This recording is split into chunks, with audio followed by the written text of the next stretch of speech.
Alam mo ba, time might not be real. Parang normal lang ang oras. Parang lahat tayo, pare-pareho ng oras. Pero, hindi. May mali. Ang mundo ay gumagalaw.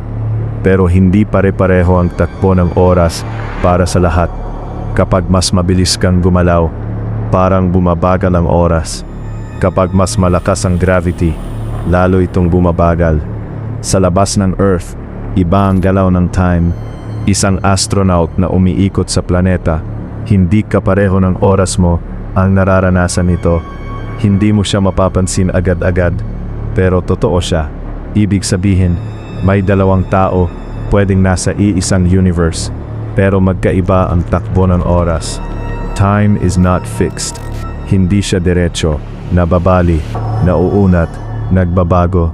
At alam mo ba ang pinaka-creepy na part?